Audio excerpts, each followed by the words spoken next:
Hello students, this is your teacher here. Welcome to the video lecture series of accounting. In this video, we are going to discuss the basic theoretical aspects regarding with the accounting. We can start by defining what is accounting. As we already know that accounting is something related to money or money transactions or can be certain events that can be associated with money transactions. If these events can be recorded, classified and summarized in a significant manner so that the results can be interpreted, these events can be called as accounting. Accounting is nothing but the act of recording, classifying, and summarizing in a significant manner in terms of money, transactions, and events which are in a part of at least financial character and interpreting the results thereof. Next, we can discuss about the various objectives of accounting. First one is to maintain the records of the business. Then is to calculate the profit and loss. Third, depiction of the financial position. And finally, to make the information available to various groups. Coming to the first point, that is to maintain records of the business. We already know that in every business there exist certain records such as expenses, liabilities, credits, debits, receipts, etc. All these records should be properly kept and properly maintained. This can be done with the help of accounting. Secondly, is to calculate the profit or and loss of the organization. Why we are calculating the profit and loss is that to determine how an organization can succeed in future is solely depend upon the profit and loss of an organization. Whether the organization is running profitably or not can also be done by calculating the profit and loss. The third point of accounting is the depiction of the financial position. This can be done with the help of trial balance sheet.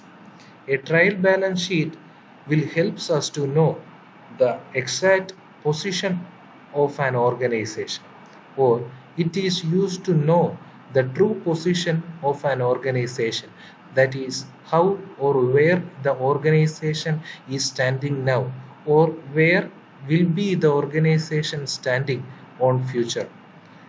The various details of trial balance sheet will be discussed on later video lectures.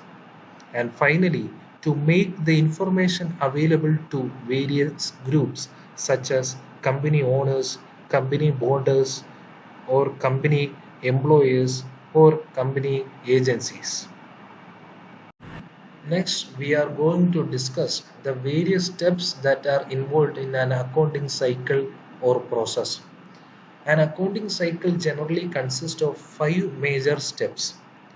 It starts with business transaction, followed by journal entries, ledger entries, trial balance, and financial account.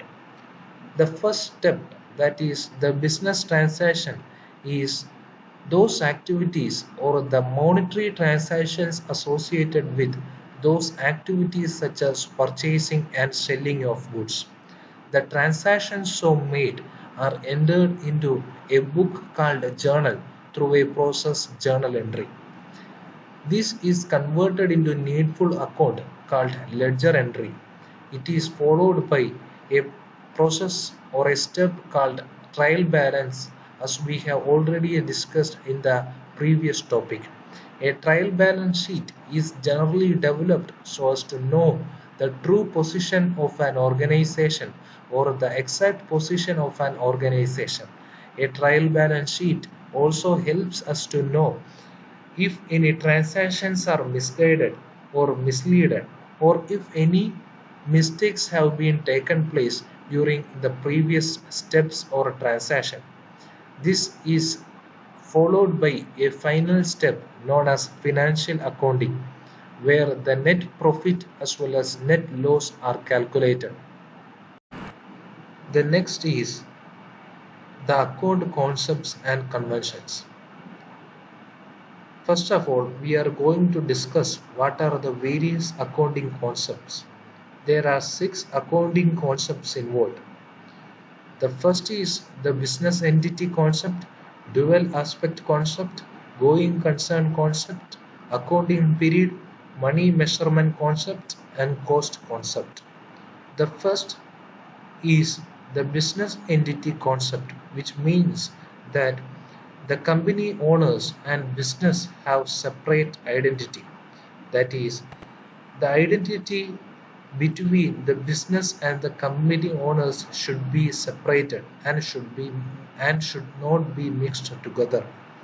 The second one is the dual aspect concept, which means that for every transactions, two dual transactions are involved. This can be better understood by considering an example. Consider if X purchased something from Y, there exist two transactions.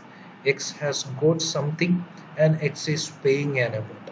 For example, you are going to a bookstore to buy a book.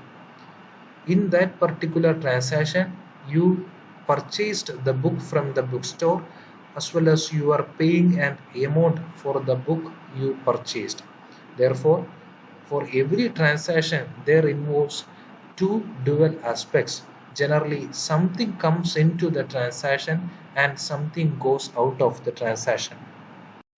The third one is going concern concept, which means that every organization starts their business with the aim to run for a very long period of time.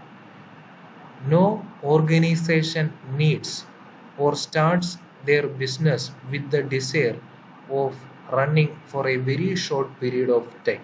That is, every organization wants, starts, and needs their business to get run for a very long period of time. This is what meant by going concern concept. The fourth one is accounting period. As the name suggests, accounts are prepared for a definite period of time, that is usually 12 months. This is what meant by accounting period. These 12 months can be either a financial period, which ranges from April 1st to March 31st, and these 12 months can be a calendric period, which ranges from January 1st to December 31st. The financial period is generally followed by most of the countries.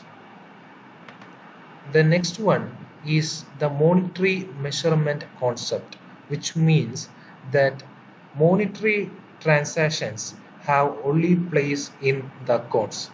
Non-monetary transactions should not be taken into measurement. And finally, it is the cost concept, which means that all the transactions should be made in terms of cost that we paid to acquire the assets. That is, the transaction should be totally made with the perspective of cost. These three we can see that is somewhat the definition is somewhat in their names itself. That is accounting period, that is the accounts are made for a definite period of time, say 12 months.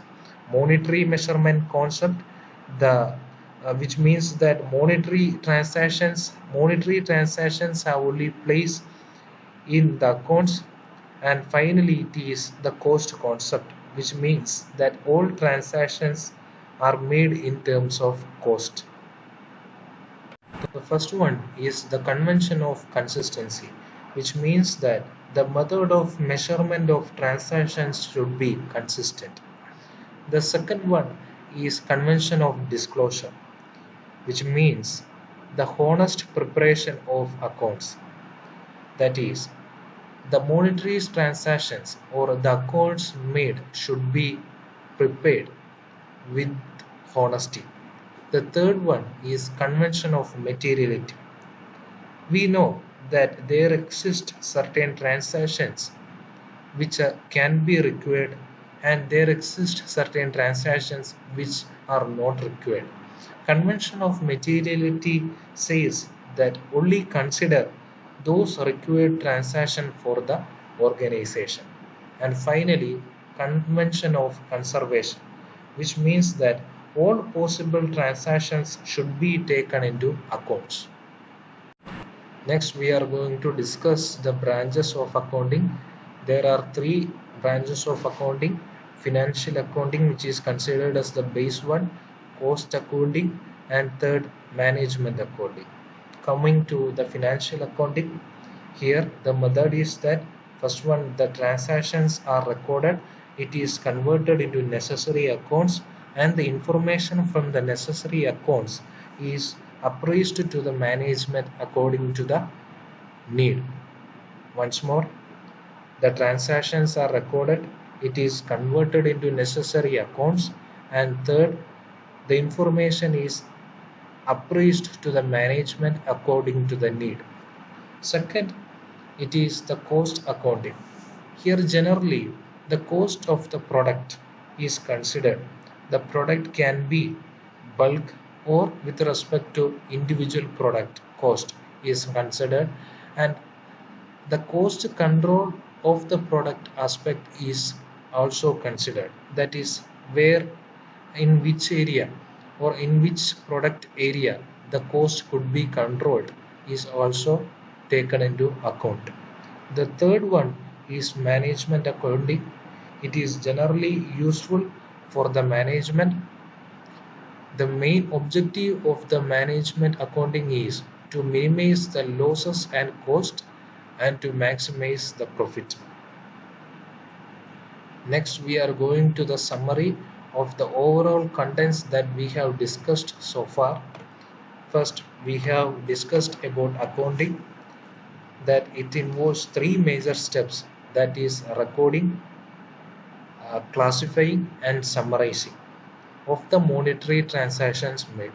The next is the objectives. There are four major objectives: to maintain the records, to calculate the profit and loss, to depict the financial position, and to make the information available to various groups. Next is the accounting cycle. It consists of five steps: business transactions, journal entries, ledger entries, trial balance sheet, and financial accounting. Then, then it is account concepts and conventions. Account concept, we have discussed about the DAM BCG, that is dual entity concept, accounting concept, monetary measurement concept, business entity concept, uh, cost concept, and going concern concept. Then we have discussed about the branch accounting conventions, which majorly are of four: convention of consistency, convention of materiality, convention of disclosure, convention of conservation. Then finally, we have discussed three branches of accounting. First one, it is the financial accounting, which is the base one; cost accounting, where the cost of the product and cost control is considered; and management accounting, which is generally useful for management. Thank you.